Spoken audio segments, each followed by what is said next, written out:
तारीफ़ है अल्लाह के लिए जिसने हमें ईमान वाले घर में पैदा फरमाया। उसी से हम मदद तलब करते हैं, उसी से हम बख्शीश मांगते हैं और उसी की तरफ हम रुजू करते हैं और हम उसी अल्लाह के हुजूर अपने नफ्सों की शरारतों और अपने अमाल की बुराइयों से हम पनाह मांगते हैं कि नफ्स कभी भी हम तेरी पनाह में रहना चाहते हैं। जब अल्लाह जिसे हिदायत देता उसे कोई गुमराह करने वाला नहीं है, जिसे अल्लाह गुमराह कर दे उसे कोई हिदायत देने वाला नहीं है। और दुरूद और सलाम हो उस पाक पैगम्बर नबी अलैहिस्सलातु वस्सलाम पर, आपके अहलवालों पर, तमाम अहले बैत पर अल्लाह की तमाम रहमतें और बरकतें हों। बातें क्यों बताई गई? ईमान तो हम लेकर आए, ईमान तो हम लेकर आ चुके हैं। हमने अल्लाह ताला ने हमें ईमान वाले घर में पैदा फरमा दिया, ईमान हम ले आए। अब असल इस्लाम को पहचानना, इस्लाम क्या है, ईमान क्या हो गया, अल्लाह वहदहू ला शरीक को एक मानना। आगे इस्लाम क्या है? इस्लाम क्या है? प्यारे पैगम्बर मुस्तफ़ा की ज़िंदगी को पहचानना है और उसी के मुताबिक इत्तबा करनी है। महफिल मजलिस इसलिए कायम की जाती है, अल्लाह ने दीन इसलिए दिया ताकि उनको लोगों को, गुमराह लोगों को हिदायत पर ला सके। आज मुसलमान सोचता है कि हमारा हमने नाम फला रख लिया, करना कुछ नहीं, सीधे जन्नत में। सबसे बड़ी गुमराही है उस इंसान की जो ये सोचता है। काम करना क्या है? जाहिर सी बात है, जब मजदूर अपनी मजदूरी करेगा तभी शाम को मजदूरी दी जाएगी। काम ही नहीं करेगा तो मालिक क्या करेगा? भगा देगा कि जाओ तुम, जब तुम काम नहीं करते तुम्हें मजदूरी किस तरह की। तो दिल की आंखों से दीन को पहचानना है। एक आंख तो वो है जो हमें दिखाई देती है, जिससे हम देखते हैं दुनिया को, लेकिन हमें जो इस्लाम को, अल्लाह के अहकाम को पहचानना है वो दिल की आंखों से पहचानना है, दिल को हाजिर नाजिर करके। क्योंकि दिलों के भेद कौन जानने वाला है? वह हुआ अलीमुन बिजाति सुदूर, के दिलों के भेद अल्लाह जानता है। हम किसी से भी छुपा लें, झूठ बोल लें, धोखा दे दे किसी को, लेकिन दिलों के भेद कौन जानने वाला है? अल्लाह वहदहू ला शरीक की ज़ात है कि ये दिलों में मुझे बसाते हैं, दुनिया को बसाते हैं। अगर ये दीन की महफिलें कायम ना की जाएं और ये दीन की मेहनत ना की जाए, लोगों पर, मुसलमानों पर मेहनत हो रही है। अब वो ज़माना था कि जब इस्लाम फैला तो काफिरों पर मेहनत की जाती थी, जो यहूदी थे, जो नसारा थे, बुत परस्त थे, उन पर मेहनत की जाती थी।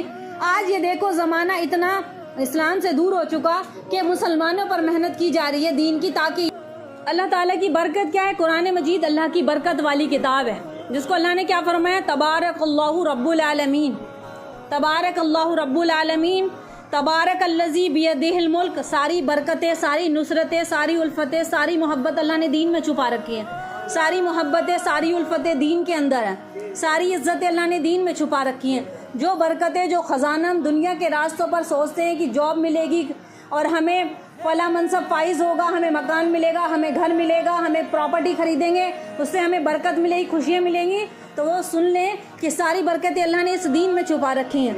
जो इंसान दीन से हटकर इज्जतें तलाश करेगा, कुरान के अहकाम को छोड़कर अलग से अपनी ज़िंदगी को बसाएगा, तो वो एक न एक दिन जलील और रुस्वा होगा। और रुस्वा पहले कौमें हुई, उसका पता कैसे चलेगा? कुरान और कुरान की तफासीर और हदीस पढ़ेंगे तो पता चलेगा कि कौमें कैसे रुस्वा कर दी गई।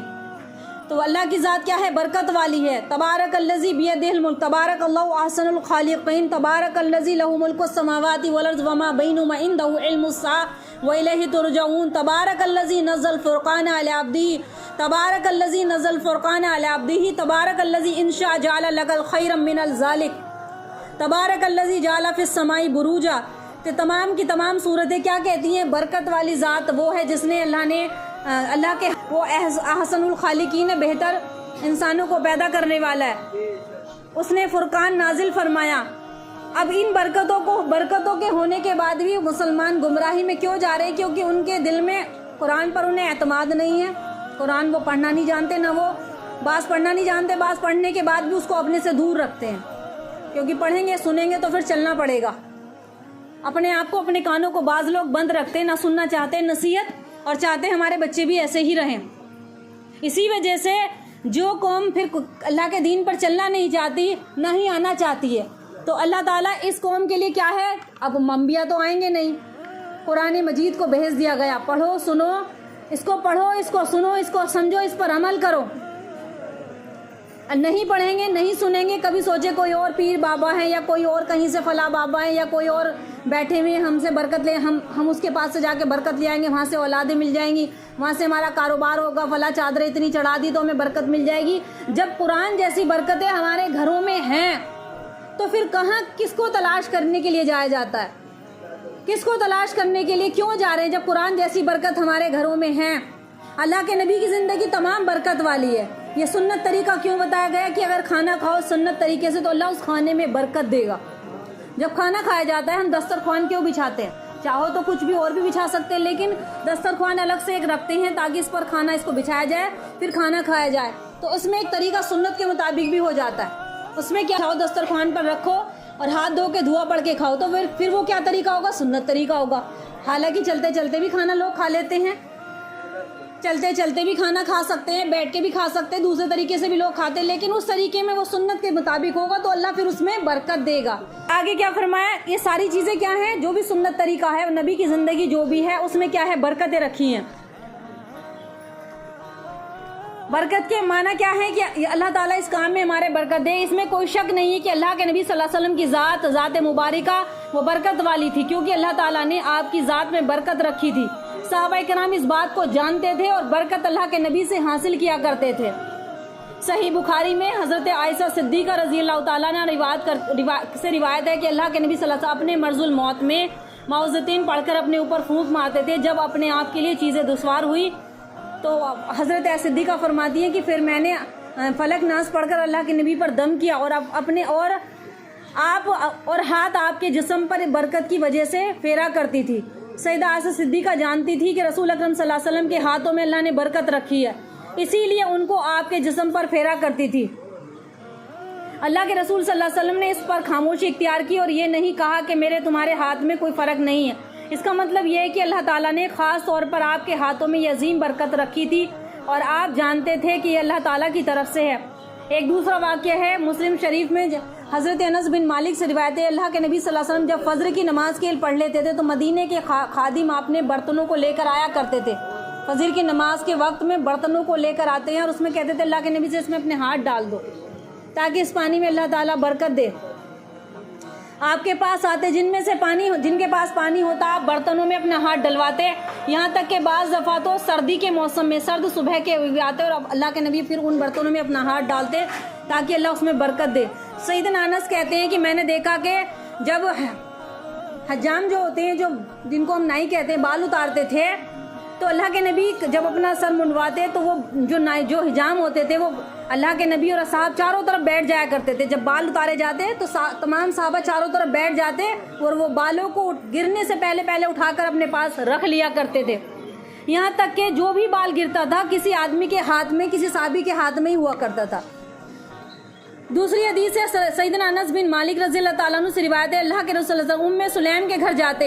ये सहाबिया उम्मे सुलैम हज़रत अनस की वालिदा, इन्होंने अपने बेटे को बरकत हासिल करने के लिए, अल्लाह का दीन सीखने के लिए अल्लाह के रसूल की खिदमत में छोड़ा था जब ये छोटे थे 6-7 साल के, कि अल्लाह के नबी को देखें, आपकी ज़िंदगी अपने अंदर लाएं और तमाम अहदीस बड़े जलीलो कदर साहबी बने। अगर वो छोड़ के ना जाती उस वक्त, इन्होंने अपने बच्चे की परवरिश का इतना अच्छा ख्याल रखा। आज माएँ ईमानदारी से दिल पर हाथ रख के देखो, आज माएँ मेहनत नहीं करना चाहती दीन पर। अल्लाह हिदायत दे। एक मेहनत चाहती है कि मेरा बच्चा स्कूल में टॉपर आए, वो अच्छे नंबर लेकर आए, हत्ता के बच्चों के चेहरों पर उदासी का माहौल, आंखें अंदर धंस गईं, उनके चेहरे उतर गए, लेकिन माँ को सिर्फ एक फिक्र है, हत्ता कि अल्लाह एक दिन ऐसा आएगा उनकी उम्रों में बरकत छीन लेगा। जब हर वक्त स्कूल, कॉलेज और स्कूल ट्यूशन के पीछे पड़े रहेंगे और कुरान को 1 घंटे की जगह 10 मिनट 5 मिनट, तो उस जिस्म में बरकत कैसे आएगी? जब तो आपको पता ही है कि जितना हम कुरान पढ़ते हैं उसमें नेकियां तो मिलती हैं, हमारा जिस्म कहते हैं बीमारियों से, अल्लाह परेशानियों से, पता नहीं कितने ऐसे अनचाहे एक्सीडेंट समझ लो, उनसे अल्लाह हमारी हिफाजत करता है। ये दुआ क्यों बताई गई कि जाओ तो दुआ पढ़ो, बाथरूम में जाओ तो दुआ पढ़ो, घर से बाहर निकलो तो दुआ पढ़ो, अपनी इफ्तिताह दिन की शुरुआत किससे करो? कुरान मजीद से करो। ये क्यों बताया गया कि तुम्हारे जिस्मों में, हमारे कामों में बरकत हासिल हो। दिन की शुरुआत किससे होती है? स्कूल के उठने की तैयारी के नियतों पर अल्लाह के फैसले। जैसे तुम पेड़ लगाओगे दरख्त ऐसी उगेंगे। तो वो उस वक्त उम्मे सुलैम रज़ियल्लाहु ताला अन्हा अगर अपने बच्चों को ऐसी छोड़ देती, उनकी तालीम का इंतज़ाम ना करती, तो वो इतने बड़े जलील कद्र साहबी ना बनते। वो साहबी ऐसे हैं, सबसे ज़्यादा उनकी उम्र हुई और तमाम अल्लाह ताला ने इनकी नस्लों में बरकत फरमाई। 100 से ज़्यादा बेटा और बेटियाँ इनके ख़ानदान में हुए। अल्लाह ने माल दौलत से नवाजा। जाहिर सी बात है, जो नबी की सोहबत में रहेगा तो उसकी दुनिया भी बेहतर, आखिरत भी बेहतर। अब हमारे साथ में नबी की ज़िंदगी तो है, ये किताबें जो पढ़ी जाती हैं, ये बड़ी से बड़ी हदीसें पढ़ी जाती है। हमने कितनी सारी हदीसें सुनी, अब ये जो हदीसें सुनी जा रही हैं, इसका मतलब क्या है कि गोया कि अल्लाह के नबी हमारे दरमियान में हैं। आप तो चले गए, लेकिन आपकी बातें, जो बातें सुनकर ईमान लाएगा, उनका मकाम तो अल्लाह ने और भी बढ़ा दिया। तो इनको ऐसा समझे जब पढ़ी जाए कि गोया के अल्लाह के नबी हमसे इरशाद फरमा रहे हैं। इसीलिए कहते हैं कि दीन की मजलिस में बड़े अदब एहतराम से, अच्छे अंदाज से बैठे सुने। गोया के अल्लाह के नबी, हदीसें पढ़ी जा रही, गोया के अल्लाह के नबी हमारे सामने बैठे हैं, हमें बताई जा रही हैं। तो कोई ये कहे ना वो बरकत है, अब अभी भी वही बरकत मिलेगी। कुरान आज भी वही है। अल्लाह के नबी की एक एक हदीस सीनों में अल्लाह ने ऐसे महफूज कर दी। देखो कैसे महफूज की कि कुरान 1400 साल पहले नाजिल हुआ था। कोई उस वक्त कंप्यूटर का दौर नहीं, कोई ऐसी साइंस ने तरक्की नहीं की, लेकिन आज हमारे सामने आज भी हूबहू ऐसा ही है। दूसरी बात,